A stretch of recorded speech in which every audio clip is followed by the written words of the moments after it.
Hello बेटा। चलिए आज हम लोग बात करते हैं थ्योरीज ऑफ इंटेलिजेंस की। इससे पहले हम लोगों ने इंटेलिजेंस के बारे में जाना, इसका कॉन्सेप्ट क्लियर किया, उसमें क्या क्या चीज़ें आती हैं, उसकी क्या डेफिनेशन है, उसका क्या नेचर है, इसके बारे में हम लोगों ने जाना। आज हम लोग थ्योरीज ऑफ इंटेलिजेंस की बात करेंगे। वास्तव में जो बुद्धि है, अगर हम इसके नेचर की बात करें, इसकी प्रकृति कैसी है, तो उसके नेचर को पूरी तरीके से हमको जानने के लिए उसकी व्याख्या, यानी कहने का अर्थ है कि जो इंटेलिजेंस है उसकी हमको अगर व्याख्या करनी हो तो उसकी व्याख्या पूर्ण रूप से हम तभी कर पाएंगे जब हम इसके थ्योरी को समझेंगे, इसके सिद्धांत को जानेंगे। जब तक हम लोग बुद्धि के सिद्धांत को पूर्ण रूप से नहीं जानेंगे तब तक हम उसके मीन्स इंटेलिजेंसी के नेचर के बारे में कम्प्लीटली नहीं जान पाएंगे। तो कहने का अर्थ है कि अब पूर्ण रूप से हमको व्याख्या करनी है बुद्धि की, तो अब हम बुद्धि के सिद्धांत की तरफ चलते हैं। वास्तव में जो साइकोलॉजिस्ट हैं वो स्टार्टिंग में ही ये उन्होंने प्रयास किया कि बुद्धि की व्याख्या जो है उसको एक तरह से वैज्ञानिक रूप दिया जाए और वैज्ञानिक रूप से उसका सिद्धांत भी बनाया जाए। इस प्रयास का परिणाम ये हुआ कि आज हमारे सामने बुद्धि के कई सिद्धांत हैं और बुद्धि को हम लोग समझ भी पाते हैं, उसे डिफाइन कर पाते हैं, उसका मेजरमेंट भी कर पाते हैं। तो आगे हम लोग चलते हैं, ये जो बुद्धि की वास्तव में जो सिद्धांत हैं, ये किन किन प्रकार के सिद्धांतों का वर्णन किया जा रहा है उसके बारे में हम लोग जानते हैं। तो ये जो थ्योरी ऑफ इंटेलिजेंस है, वास्तव में इस थ्योरी को दो कहें तो श्रेणियों में विभाजित किया गया है, दो भागों में बांटा गया है। इसमें पहला है आप लोगों का कारकीय सिद्धांत और दूसरा है प्रक्रिया उन्मुखी सिद्धांत। कारकीय सिद्धांत और प्रक्रिया उन्मुखी सिद्धांत, ये दो जो श्रेणियां हैं, इन्हीं के आधार पर आपकी बुद्धि की व्याख्या हो पाती है। अब यहाँ पे कारकीय सिद्धांत में कौन कौन से सिद्धांत आते हैं और प्रक्रिया उन्मुखी सिद्धांत में कौन कौन से आते हैं, अब हम लोग इसकी बात करेंगे। चलिए अब हम लोग चलते हैं कारकीय सिद्धांत की तरफ, फैक्टोरियल थ्योरीज की। फैक्टोरियल जो थ्योरी है, इसमें वैसी थ्योरी को रखा गया है, वैसे सिद्धांतों को रखा गया है जिसमें बुद्धि की व्याख्या कारकों के रूप में की गई है। यानी जहाँ फैक्टर के रूप में ही जो इंटेलिजेंस है उसकी डेफिनेशन दी गई है, उसी के अकॉर्डिंग उसका मेजरमेंट किया गया है। तो वैसी जो थ्योरी है उनको आपको फैक्टोरियल थ्योरीज के अंतर्गत रखा गया है। क्लियर है। साथ ही कारकों को कारक विश्लेषण में, इससे पहले बात की थी हमने फैक्टोरियल एनालिसिस की।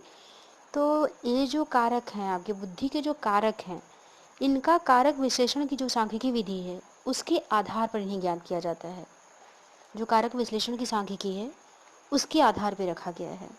कहने का अर्थ है कि जो आपकी फैक्टोरियल थ्योरी है, इस श्रेणी में उन मनोवैज्ञानिकों को रखा गया है, उन मनोवैज्ञानिकों की थ्योरी को रखा गया है जिन्होंने बुद्धि के जो संगठन की व्याख्या है वो व्याख्या उन्होंने कुछ कारकों के रूप में की है। ये कारक जो हैं आपस में मिल करके, जो छोटे छोटे कारक होते हैं वो आपस में मिल करके व्यक्ति की बुद्धि की व्याख्या करते हैं। अधिकतर जो ऐसे कारक होते हैं, इन कारकों को कहें तो विशेष सांख्यिकी विधि, अभी मैंने कहा कारक विश्लेषण जो विधि है उसके द्वारा ज्ञात किया जाता है। तो इस कहने का अर्थ है कि जब भी हम यहाँ पे फैक्टोरियल थ्योरीज की बात करेंगे तो इसमें बुद्धि की जो व्याख्या है, जो बुद्धि की एनालिसिस की गई है, वो फैक्टोरियल एनालिसिस की गई है। यानी फैक्टर एनालिसिस के द्वारा सांख्यिकी विश्लेषण की ये सबसे अच्छी विधि मानी गई है, फैक्टोरियल एनालिसिस। तो यहाँ फैक्टोरियल डिज़ाइन, फैक्टोरियल एनालिसिस के अकॉर्डिंग आपकी इंटेलिजेंसी का मेजरमेंट किया गया है। ठीक है। तो ये जो सांख्यिकी विधि है जिसे कारक विश्लेषण विधि कहा जाता है, इसी के आधार पर ऐसी बुद्धि का मेजरमेंट किया जाता है या इसे ज्ञात किया जाता है। साथ ही अगर हम बात करें कि ये जो आपकी श्रेणी है, मैंने अभी कहा कि दो श्रेणियों में डिवाइड किया गया है, दो पार्ट में डिवाइड किया गया है। तो आपकी फैक्टोरियल जो थ्योरी है इसमें मनोवैज्ञानिकों के दो समूह हैं। आपकी फैक्टोरियल जो थ्योरी है इसमें भी मनोवैज्ञानिकों के दो समूह हैं, दो ग्रुप है। इसमें दो तरीके के साइकोलॉजिस्ट को रखा गया है। किसको किसको रखा गया, अभी इसके बारे में हम लोग बात करते हैं। तो उसमें पहली बात की गई है कि एक समूह वैसा है मनोवैज्ञानिकों का, एक समूह वैसा है जो मनोवैज्ञानिक हैं जिन्हें पिंडक कहा गया। ठीक है, जिन्हें पिंडक कहा जाता है। और जो दूसरे श्रेणी के आपके मनोवैज्ञानिक हैं वैसे मनोवैज्ञानिकों को रखा गया है जिन्हें विभाजक कहा गया। पहला कौन है? पिंडक, और दूसरा कौन है? विभाजक। पिंडक की जो श्रेणी है उसमें वैसे मनोवैज्ञानिकों को रखा गया है जिनका मत है कि बुद्धि समस्या समाधान करने, तर्क करने और ज्ञान प्राप्त करने की एक सामान्य और संगठित क्षमता है। कहने का अर्थ है कि जो भी पिंडक के अंतर्गत आते हैं, ये भी फैक्टर के अंतर्गत ही हैं। बात हम लोग फैक्टोरियल थ्योरीज की ही कर रहे हैं, लेकिन उसमें जो पिंडक हैं उनको, और इसके बाद विभाजक, ये दो पार्ट डिवाइड हुए थे, दो ग्रुप हुए थे। इस ग्रुप में जो पिंडक की श्रेणी में आते हैं, वैसे मनोवैज्ञानिक जो पिंडक की श्रेणी में हैं, ये उनके अकॉर्डिंग है, अकॉर्डिंग टू पिंडक। तो यहाँ पिंडक के अंतर्गत जो आपके मनोवैज्ञानिक आते हैं, उनका ये मानना है कि बुद्धि जो है वो समस्या समाधान करने की क्षमता है। ठीक है, यहाँ प्रॉब्लम सॉल्विंग बिहेवियर जो पर्सन कर रहा है, तो यहाँ प्रॉब्लम सॉल्विंग बिहेवियर वो तभी कर पाएगा जिसके पास बुद्धि होगी, तर्क करने की क्षमता और ज्ञान को एक्वायर, यहाँ नॉलेज के कहाँ तक वो एक्वायर कर पा रहा है। तो ज्ञान को प्राप्त करने की एक सामान्य जो संगठित एबिलिटी है, एक क्षमता है, वही क्षमता आपकी क्या कही जाएगी है? बुद्धि। अब आप ये कहेंगे कि इस पिंडक की श्रेणी में कौन आ रहा है, तो हम आपको बता दें कि स्पीयरमैन का जो सिद्धांत है, स्पीयरमैन काफ़ी पॉपुलर है आपकी इंटेलिजेंस थ्योरीज के लिए, तो स्पीयरमैन की हम बात कर रहे हैं। स्पीयरमैन जो है इस समूह के जो हैं सबसे पहले मनोवैज्ञानिक, यानी पिंडक की जो श्रेणी के हैं वो पहले मनोवैज्ञानिक है। स्पीयरमैन का द्विकारक सिद्धांत आप लोगों को पता ही होगा। तो यहाँ स्पीयरमैन जो हैं आपके पिंडक की श्रेणी के जो मनोवैज्ञानिक हैं, स्पीयरमैन का कहना है कि किसी भी संज्ञानात्मक कार्य के लिए जब भी हम कोई कॉग्निटिव बिहेव करते हैं या कॉग्निटिव बिहेवियर करते हैं, कॉग्निटिव कोई वर्क कर रहे होते हैं, तो जो भी हमारे कॉग्निशन से रिलेटेड फंक्शन है हमारी माइंड में, उसका हम जब परफॉर्मेंस करते हैं, जब भी हम कॉग्निशन से रिलेटेड हमारे जो ब्रेन फंक्शन है वो चलते हैं, यानी कहने का अर्थ है कि जब भी हम कोई संज्ञानात्मक कार्य कर रहे होते हैं, तो वहाँ पर जो निष्पादन का हमारे आधार होता है, जो हमारे परफॉर्मेंस का बेस होता है, वास्तव में वो प्राथमिक सामान्य कारक होता है। प्राथमिक सामान्य कारक, इसी को उन्होंने जी कारक कहा है, जी फैक्टर, जनरल फैक्टर। ठीक है, तो यहाँ जो निष्पादन का आधार है वो क्या है? आपका जनरल फैक्टर है। ये आपके किस श्रेणी के हैं? पिंडक के। आगे अगर हम लोग बात करें तो विभाजक के समूह में उन मनोवैज्ञानिकों को रखा गया है जिनका ये मानना है कि बुद्धि बहुत सारे पृथक पृथक यानी अलग अलग मानसिक क्षमताएं जो करीब करीब स्वतंत्र रूप से क्रियाशील होते हैं, उनका योग है। ये किसका कहना है? विभाजक का। यानी जो मनोवैज्ञानिक ऐसे हैं जो विभाजक की श्रेणी में आते हैं, उनका कहना है कि ये जो बुद्धि है वो बहुत सारे अलग अलग जो मानसिक क्षमताएं व्यक्ति के अंदर होती हैं, उनका लगभग अलग अलग स्वतंत्र रूप से जो क्रियाशील हैं, उन्हीं का योग है। हमारी मानसिक क्षमताएं कई होती हैं, कई मानसिक क्षमताओं के अंतर्गत हम अपनी क्रिया करते हैं, छोटी छोटी क्रियाएं होती हैं, वो एक साथ मिलती हैं, मिलने के बाद बुद्धि का निर्माण करती हैं, ऐसा विभाजक का मानना है। तो विभाजक में जो हमारी मानसिक क्षमताएं हैं, वो अलग अलग जो मानसिक क्षमताएं हैं, जब हम उन सारी अलग अलग मानसिक क्षमताओं को एक साथ जोड़ देंगे तो वो विभाजक की श्रेणी में आते हैं। ठीक है, तो यहाँ मानसिक क्षमताएं जो आपकी योग है, कहने का अर्थ है कि मिली हुई हैं, योग रूप में जब होती हैं, तब विभाजक की श्रेणी में आपकी जो थ्योरी होती है इंटेलिजेंस की, वो आती है। इसमें अगर हम बात करें तो स्पेसिफिक आपके थर्स्टन हैं, कैटल हैं, थॉर्नडाइक हैं, वर्नन हैं, गिलफोर्ड हैं, गार्डनर हैं, ऐसे जो मनोवैज्ञानिक हैं। यानी कहने का अर्थ है कि Thurstone, Cattell, Thorndike, Vernon, Guilford और गार्डनर जो हैं वो विभाजक के ही समूह के मनोवैज्ञानिक हैं, जिन्होंने फैक्टोरियल जो थ्योरी दी गई है उसके अंतर्गत अपने सिद्धांत को बनाया है। यानी फैक्टोरियल थ्योरी के अंतर्गत विभाजक के जो पार्ट हैं उसमें आपके Thurstone, Cattell, Thorndike, Vernon, Guilford और गार्डनर आते हैं। ये जो है आपका एक तरह से नॉर्मल अप्रोच की बात की गई है। ये जो है आपका एक नॉर्मल है, सामान्य उपागम है, जिसके बारे में एक अंतर्दर्शी ज्ञान हमें गिल्टमैन द्वारा प्रस्तुत किया गया था। गिल्टमैन ने ये कहा था। बाद में अगर हम बात करें कि जो गिल्टमैन द्वारा ये प्रस्तुत किया गया, उसमें सर्विल विचारधारा भी आपकी आई। इस विचारधारा में ये कहा गया है कि एक आदमी की कल्पना कीजिए। इस विचारधारा में ये कहा गया है कि एक आदमी की आप कल्पना कीजिए जो किसी झील के सामने खड़ा है। सर्पिल विचारधारा के हिसाब से एक आदमी की हमको कल्पना करनी है और वो आदमी क्या कर रहा है, झील के सामने खड़ा है और पानी जिस जीव को वह देख रहा है, पानी में जिस जीव को वो देख रहा है वह एक सर्प के समान दिखता है। यहाँ बस थोड़ा सा आपको कंसंट्रेट होने की ज़रूरत है। कहने का अर्थ है कि एक आदमी झील के किनारे खड़ा है, झील में पानी है और पानी के अंदर एक जीव को वो देख रहा है। वो जो आपका जीव है वह एक सर्प के समान दिखता है, जिसके शरीर पर कुछ हिस्सा पानी में डूबा हुआ है और कुछ दिखलाई दे रहा है। यहाँ जो व्यक्ति है कई तरह की आप अपनी एक हाइपोथेसिस बनाएगा, यानी कहने का अर्थ है कि उसके मन में कई तरह की भावनाएं उत्पन्न होंगी, कई तरह का वो तर्क लगाएगा, कई तरीके के बारे में सोचेगा। उसके मन में जो ये उत्पन्न हो रहा है, जैसे कि मान लीजिए कि वो ऐसी हाइपोथेसिस बना लिया है कि एक प्रकल्पना बना रहा है कि ये सभी दृश्य जो हैं आपके भाग एक ही जीव के अंग हैं, यानी जो आपका दिख रहा है वो एक ही जीव के अंग हैं। यहाँ स्पष्ट रूप से ये बता दें हम आपको कि यहाँ ये जो आपकी पूर्व कल्पना की गई है उसमें बतलाया गया है कि जो बुद्धि है वो एकांकी क्षमता है। दूसरी तरफ उसकी दूसरी प्रकल्पना ये हो सकती है, दूसरा हाइपोथेसिस ये बना सकता है कि जो सभी आपके दृश्य के जो भाग हैं जीवों का ही अंग हो सकता है। इस विचारधारा में जो फैक्ट्स मिल रहे हैं वो क्या है, तुल्य हैं। किसके, बुद्धि की अलग अलग मानसिक क्षमताओं की। यानी एक तरफ तो वो निर्माण कर रहा है ऐसी प्रकल्पना का जिसमें जीव ही सबका अंग है, ये परिकल्पना आपकी मानी गई है। दूसरी तरफ वो क्या मान रहा है कि जीव एकांकी क्षमता वाला है। तो यहाँ दोनों तरफ से वो क्या है, अपनी प्रकल्पना को बनाए हुए है और दोनों प्रकल्पना में अलग अलग चीज़ें दिख रही हैं। यानी एक तरफ से उसकी बुद्धि आपकी एकांकी दिख रही है, दूसरी तरफ उसकी जो बुद्धि है कई भागों में यानी अलग अलग मानसिक क्षमताओं का एक योग शो कर रहा है। तो यहाँ ये जो आपका योग दिख रहा है वो आपकी जो है उसकी मानसिक जो क्षमताएं हैं जो अलग अलग उसके कारक हैं उसको शो कर रहा है। तीसरी तरफ अगर वो अपना एक दिमाग में बना ले कि पानी में उसने जो जीव देखा, यानी जितने भी वो जीव देख रहा है, जितने की जीव के भाग दिखाई दे रहे हैं, यानी कहने का अर्थ है कि पानी में उतने अलग अलग जीव हैं जितने की जीव के भाग दिखाई दे रहे हैं। यानी वही पानी है, वही जीव है, वो जीव का अलग अलग भाग है।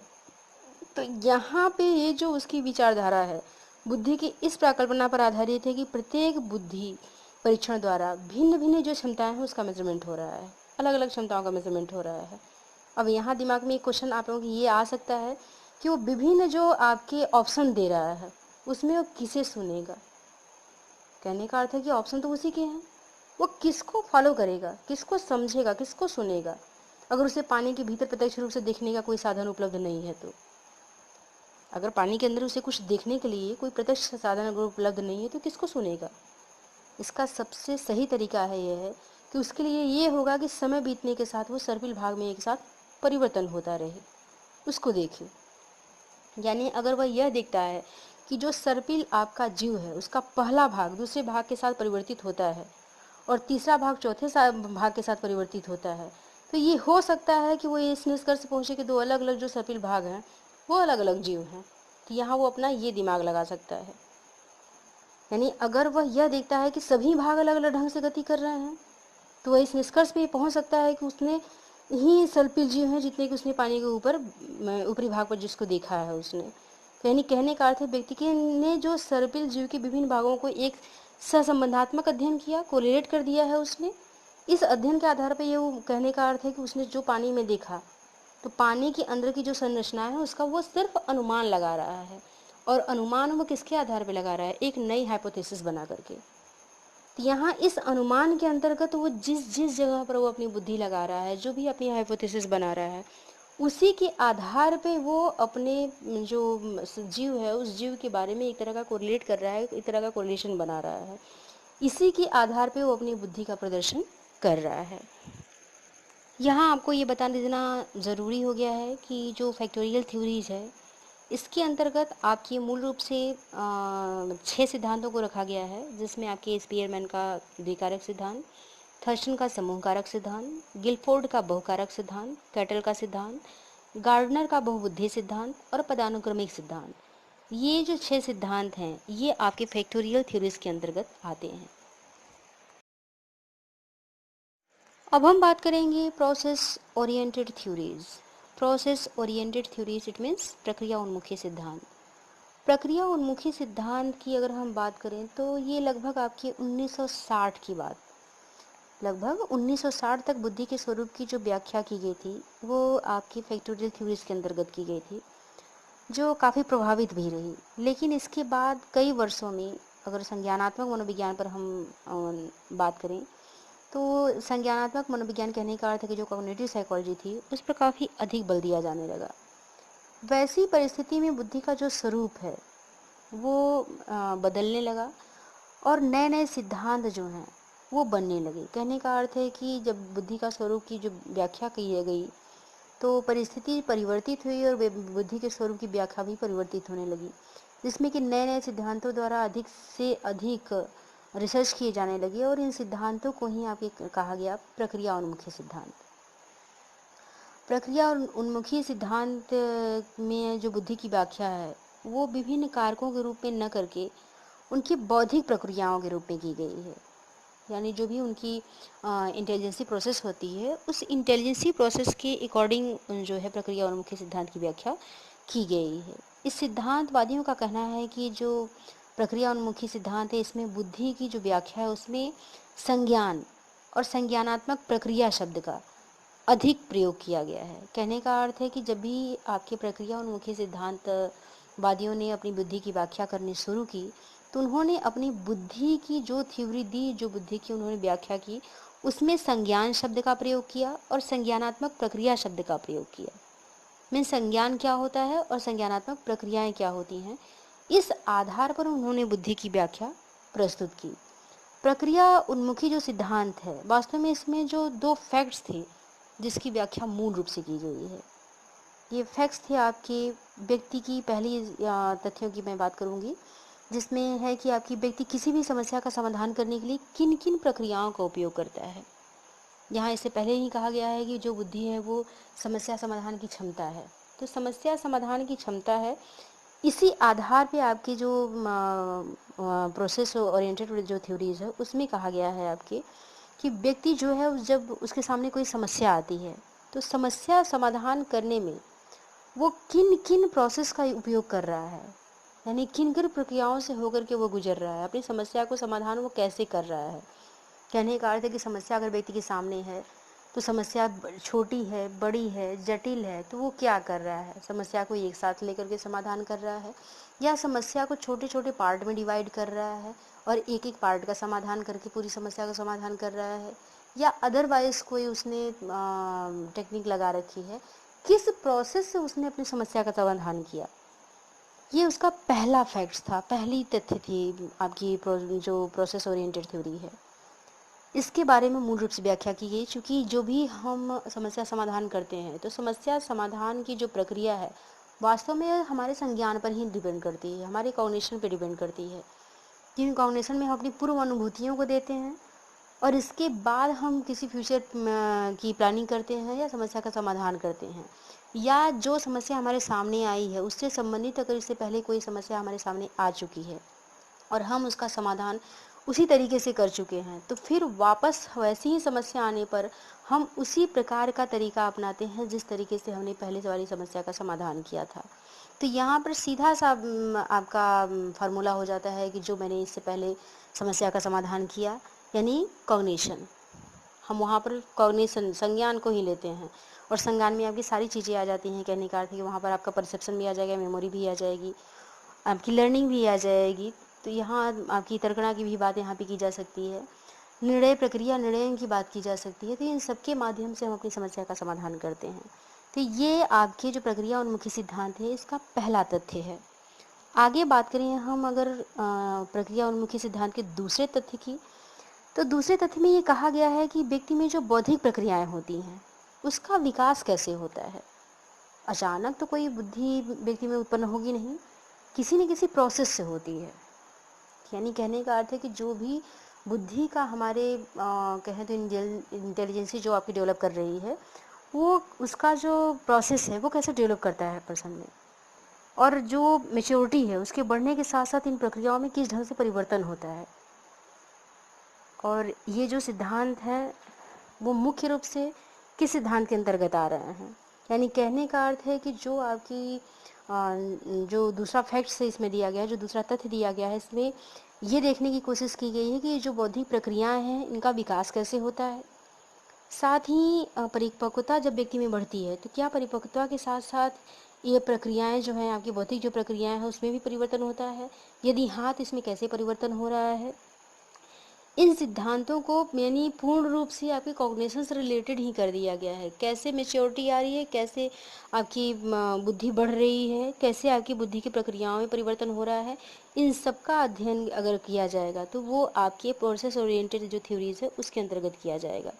इसमें मूल रूप से अगर हम बात करें तो 3 मनोवैज्ञानिक आते हैं, जिसमें कि आपके जीन पियाजे के सिद्धांत की बात की जाएगी, स्टर्नबर्ग के सिद्धांत की बात की जाएगी और जेनसन के सिद्धांत की बात की जाएगी। ये जो आपका प्रक्रिया उन्मुखी सिद्धांत है, इसकी मुख्य विशेषता यह है कि इसके द्वारा जो बुद्धि का स्वरूप है, जो बुद्धि का स्वरूप है उसकी व्याख्या अलग अलग कारकों के रूप में नहीं की गई है। इस सिद्धांत की सबसे बड़ी विशेषता यही है कि इसकी जो बुद्धि में, इसमें जो बुद्धि की व्याख्या की गई है वो जो बुद्धि है उसके स्वरूप की व्याख्या उसके अलग अलग कारकों के रूप में न करके बौद्धिक प्रक्रियाओं के रूप में किया गया है।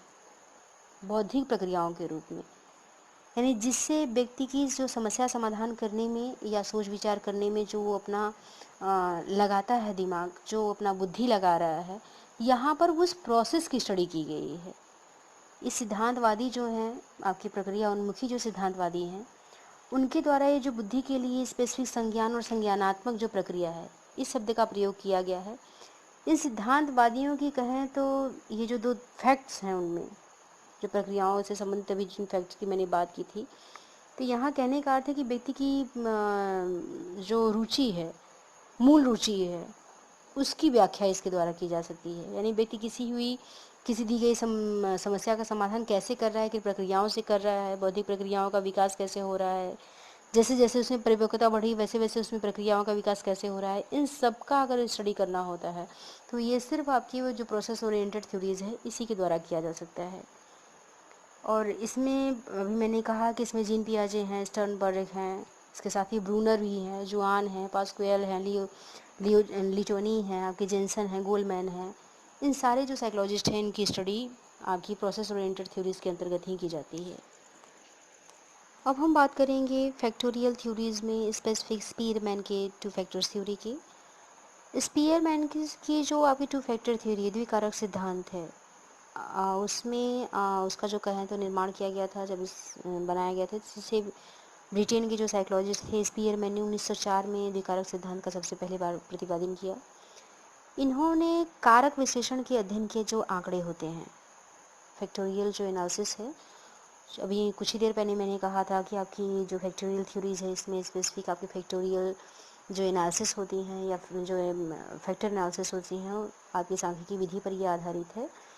तो स्पीयरमैन ने जो कारक विश्लेषण की स्टडी है उसके आधार पे डाटा कलेक्शन किया, और उसी डाटा कलेक्शन के आधार पे यानी कहने का अर्थ है कि उसकी एनालिसिस की उसी आंकड़ों के आधार पर उन्होंने बुद्धि की जो संरचना है उसके बारे में बात की। और उन्होंने जो बुद्धि की संरचना है उसको मूल रूप से 2 कारकों के रूप में डिवाइड किया। यानी कहने का अर्थ है कि उन्होंने टोटल जो बुद्धि की संरचना थी उसे 2 पार्ट में डिवाइड किया, जिसमें उन्होंने जी कारक और यस कारक की बात की। इसमें 2 कारक नहीं थे, स्पीयरमैन की द्विकारक सिद्धांत में 2 कारक हैं। पहला है जी कारक और दूसरा है आपका स्पेसिफिक यानी यस कारक। जनरल कारक यानी सामान्य कारक, स्पेसिफिक कारक यानी स्पेसिफिक फैक्टर, इट मीन्स विशिष्ट कारक। स्पीयरमैन के जो आपके सामान्य कारक हैं जिसको जी कारक कहा गया है, जी फैक्टर कहा जाता है, ये आपके स्पीयरमैन की कहना है उनका कि जो व्यक्ति की समस्त मानसिक और बौद्धिक क्रियाएं होती हैं, व्यक्ति की जो समस्त आपकी मानसिक और बौद्धिक क्रियाएं होती हैं, वास्तव में उसमें आपके जी कारक ही पाया जाता है। इसीलिए जो स्पीयरमैन ने जी कारक को मानसिक ऊर्जा की संज्ञा दी है। यानी कहने का अर्थ है कि जो व्यक्ति में पूर्ण रूप से जो मानसिक क्रियाएं होती हैं और जो बौद्धिक क्रियाएं होती हैं उसमें जी कारक ही निहित होता है। इसीलिए स्पीयरमैन ने जी कारक को ही मानसिक ऊर्जा की संज्ञा दे दी। यानी जो भी हमारी मानसिक क्रियाएं और जो भी हमारी बौद्धिक क्षमता है, उस क्षमता में आपकी जो कारक है वो सिर्फ और सिर्फ जी कारक है। यानी जो भी क्षमताएं हैं, जो भी मानसिक योग्यता है, तो ये आपकी मानसिक योग्यता, मानसिक क्षमता को उन्होंने क्या कह दिया, मानसिक ऊर्जा, जो आपके जी कारक के समान है। और आपका ये जो जी कारक होता है ये जन्मजात होता है। यानी कहने का अर्थ है कि इसको कभी भी पर्सन सोसाइटी से एक्वायर नहीं करता। जी कारक आपका सोसाइटी से एक्वायर नहीं किया जा सकता, ये जन्म से व्यक्ति के अंदर विद्यमान होता है। ठीक है, तो यहाँ हम हमेशा अगर बात करें जन्म से जो कारक व्यक्ति के अंदर अवेलेबल हैं, तो ऐसे कारक हमेशा सफलता की ओर इंगित करते हैं। यानी पर्सन हमेशा एक्वायर करने की कोशिश लगातार करता रहता है। तो जी कारक पर हमेशा अगर हम बात करें तो प्रभाव अगर किसी का नहीं पड़ रहा है, यानी जी कारक पर अगर किसी का प्रभाव नहीं पड़ता, तो ये सबसे बड़ी चीज़ है कि उसमें शिक्षण का, प्रशिक्षण का और जो व्यक्ति की पूर्ण अनुभूतियाँ होती हैं, जो पुरानी व्यक्ति की अनुभूतियाँ होती हैं, उनका प्रभाव आपके जी कारक पर नहीं पड़ता। यानी जब भी जनरल कारक की अगर हम बात करेंगे, चूँकि ये जन्मजात होता है, जन्मजात कारकों पर इसका प्रभाव कम से कम पड़ता है। जन्मजात कारक आपका जी कारक जनरल फैक्टर है आपका। जनरल फैक्टर पे आपके शिक्षण का, प्रशिक्षण का और जो पूर्व अनुभूतियाँ व्यक्ति में विद्यमान होती हैं, क्योंकि पूर्व अनुभूतियाँ भी आप पर्सनल सोसाइटी से एक्वायर कर रहा है, शिक्षण प्रशिक्षण जो है वो भी सोसाइटी से एक्वायर कर रहा है। तो इस कंडीशन में पर्सन के अंदर जो जी कारक है उस पर शिक्षण प्रशिक्षण और पूर्व अनुभूतियों का प्रभाव नहीं पड़ता, क्योंकि ये सारे जो आपके शिक्षण प्रशिक्षण हैं इसको पर्सन सोसाइटी से एक्वायर करता है और सोसाइटी से एक्वायर की गई चीज़ों का प्रभाव व्यक्ति के ऊपर नहीं पड़ता है। ठीक है, तो आगे अगर हम इसके बारे में बात करें तो यहाँ जी कारक तो क्लियर है कि आपकी जन्मजात होता है और इसमें शिक्षण प्रशिक्षण और पूर्व अनुभूतियाँ के यानी जो सोसाइटी से एक्वायर करते हैं इसका प्रभाव नहीं पड़ता। लेकिन अगर प्रत्येक व्यक्ति में अगर हम जी कारक की बात करें तो प्रत्येक व्यक्ति में जो जी कारक है वो समान रूप से नहीं पाया जाता। यानी जी कारक निश्चित रूप में पाया तो जरूर जाएगा, लेकिन समान रूप से पाया जाएगा ये ऐसा नहीं कहा जा सकता। यही पर्सन को इंडिविजुअल डिफरेंसेस, पर्सन में जो इंडिविजुअल डिफरेंसेस होते हैं इसी वजह से होते हैं, क्योंकि कुछ व्यक्तियों में बुद्धि तीव्र है, कुछ व्यक्तियों में बुद्धि कम मात्रा में है। तो यहाँ व्यक्ति में बुद्धि ज़्यादा है या कम है यही तो शो कर रहा है उसका इंडिविजुअल डिफरेंसेस, लेकिन ये निश्चित है कि बुद्धि उसमें है ज़रूर।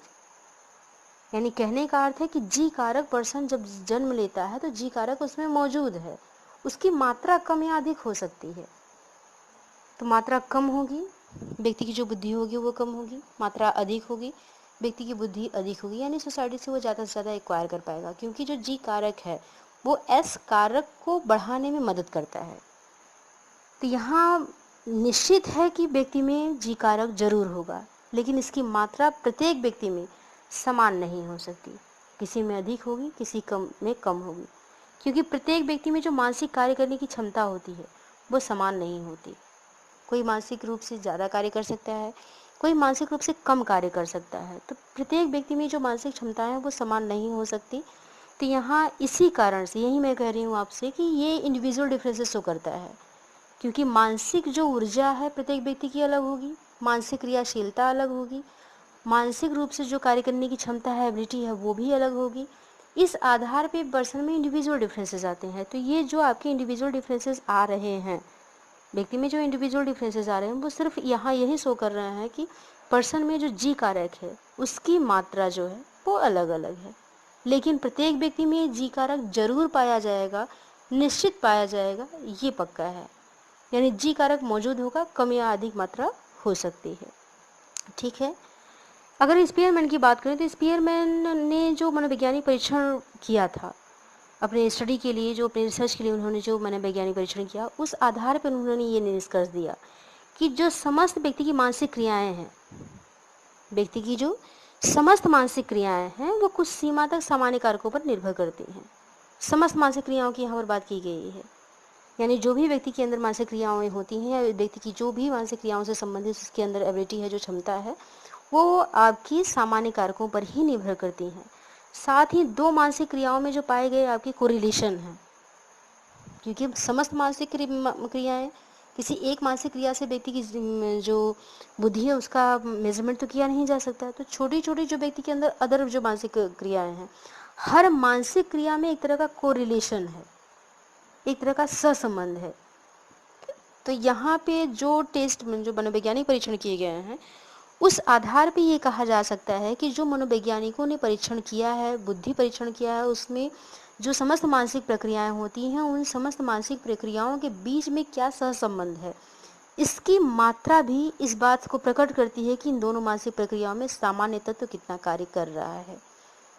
यानी कहने का अर्थ है कि मानसिक क्रियाओं में पाए गए जो सहसंबंध की मात्रा है, इस बात को प्रकट करती है कि दोनों मानसिक प्रक्रियाओं में सामान्य तत्व कितना कार्य कर रहा है। यानी दो मानसिक प्रक्रियाओं में जितना अधिक सहसंबंध होता है, उतनी ही मात्रा में सामान्य कारक निहित होता है। दो मानसिक क्रियाओं में जो व्यक्ति के अंदर जो मानसिक क्रियाएं हो रही हैं, दो मानसिक क्रियाएं अगर कार्य कर रही हैं, तो दो मानसिक क्रियाओं के बीच में जितना आपका कोरिलेशन होगा, जितना सहसंबंध होगा, उतनी ही मात्रा में उस व्यक्ति में जी कारक जो है वो निहित होंगे। उससे कम होगा तो उस व्यक्ति में ये कहने का अर्थ है कि अगर मानसिक क्रियाओं में सहसंबंध कम है तो जो सामान्य कारक है वो कम होगा। अगर सहसंबंध अधिक है तो उसमें सामान्य कारक अधिक निहित होगा।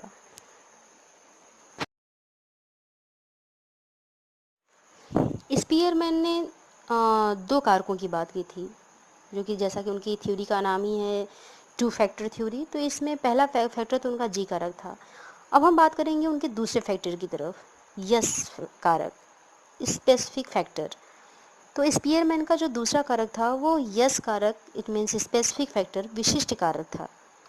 विशिष्ट कारक व्यक्ति की विशेष क्रियाओं में पाया जाता है। जैसे कि आपका जी कारक था, सामान्य क्रियाओं में पाया जा रहा था। विशिष्ट कारक जो है व्यक्ति की विशेष क्रियाओं में पाया जाता है। जो विशिष्ट कारक होते हैं उन्हीं के द्वारा व्यक्ति किसी विशेष कार्य को करने में सक्रिय रूप से भाग लेता है। यानी कहने का अर्थ है कि अगर विशिष्ट कारक नहीं हो व्यक्ति में, तो व्यक्ति किसी विशेष कार्य को जो स्पेसिफिक वही कर पा रहा है, वो करने की क्षमता उसमें नहीं होगी। तो विशिष्ट कारक में अगर हम बात करें तो विशिष्ट कारक में सामान्य कारकों की तरह ही कुछ इंडिविजुअल डिफरेंसेस होते हैं। कहने का अर्थ है कि हर व्यक्ति हर क्रिया को पूर्ण रूप से नहीं कर सकता, उसके पास एबिलिटी ही नहीं है। मेंटल एबिलिटी वो चीज़ होती, वो मेंटल एबिलिटी होती, वो बुद्धि उसके पास होती तो वो उसी तरीके से क्रिया करता, लेकिन सभी में वो चीज़ें नहीं होती। कुछ लोग होते हैं तो बहुत आर्ट बनाने में बहुत अच्छे हैं, कुछ लोग स्टडी करने में, तो कुछ लोग स्पोर्ट्स में। तो यहाँ हर किसी की जो मेंटल एबिलिटी है वो सेपरेट है, उसी वही आपके इंडिविजुअल डिफरेंसेस को शो कर रही है। ये आपका शो कर रहा है स्पेसिफिक फैक्टर, जो इनका स्पेसिफिक फैक्टर है वो इसी को शो कर रहा है। तो जो विशिष्ट कारक होते हैं इसमें सामान्य कारकों की तरह ही व्यक्ति भिन्नता पाई जाती है।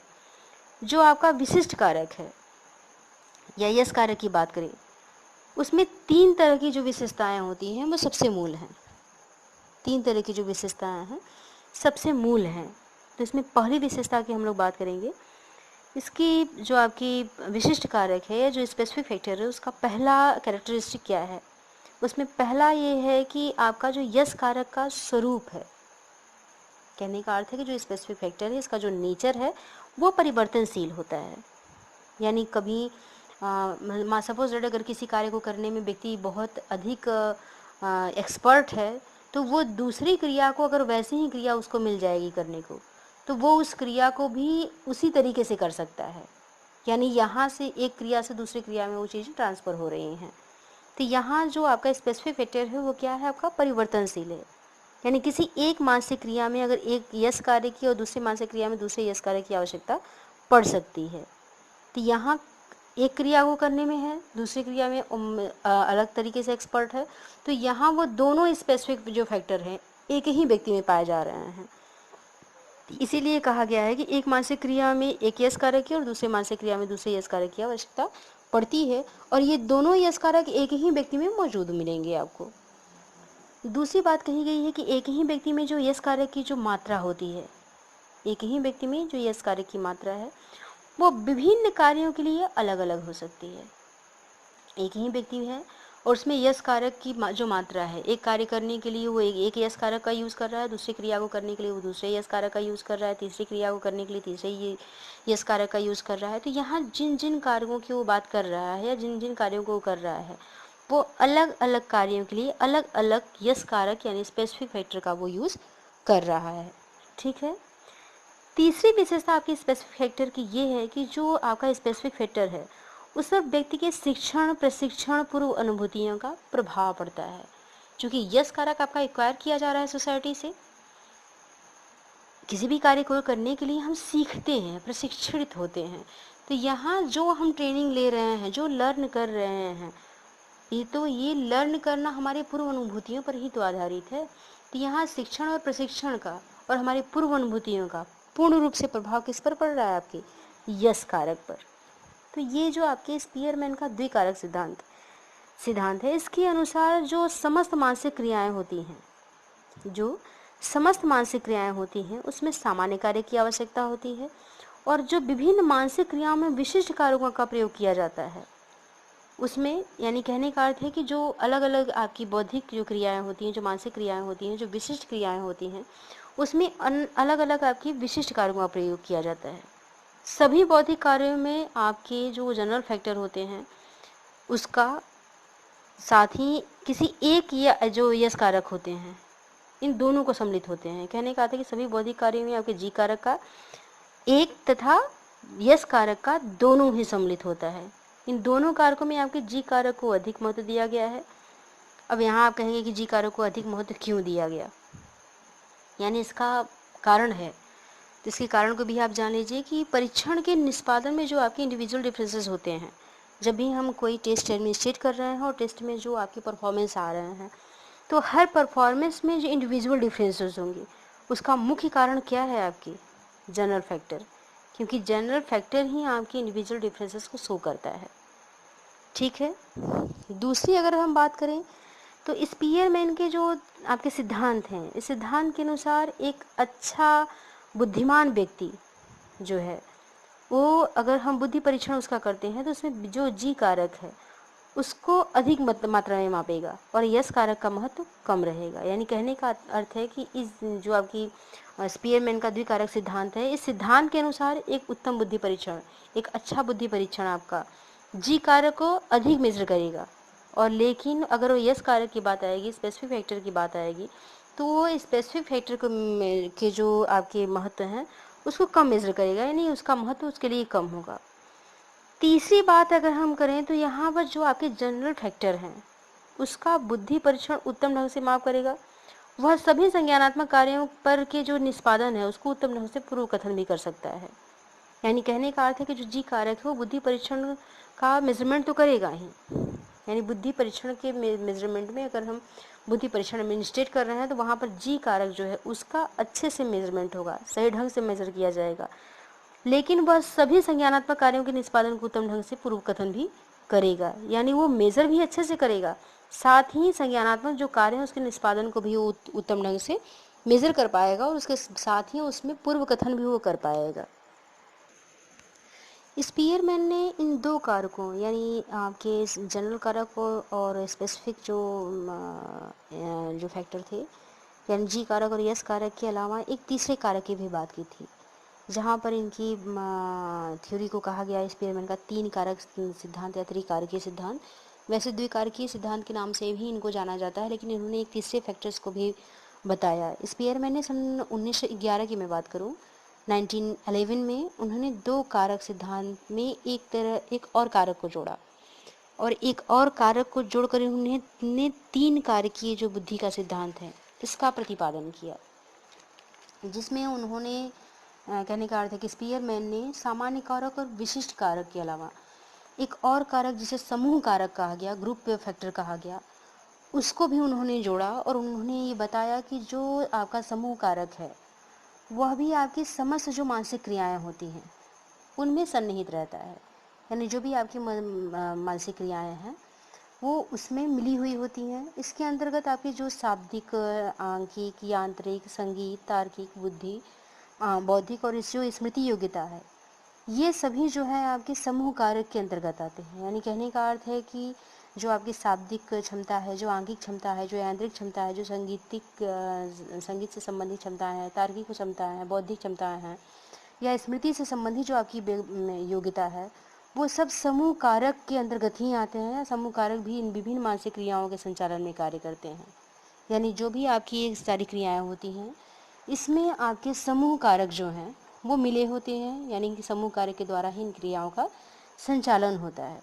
ये जो आपका समूह कारक है वास्तव में सामान्य कारक की अपेक्षा कम विशिष्ट और विशिष्ट कारक की अपेक्षा अधिक विस्तृत होता है। यानी कि यहाँ स्पीयरमैन का कहना है कि जो आपका समूह कारक है वह सामान्य कारक की अपेक्षा कम और विशिष्ट कारक की अपेक्षा अधिक विस्तृत और समान रूप वाले होते हैं। यह स्वयं में कोई अस्तित्व नहीं रखता।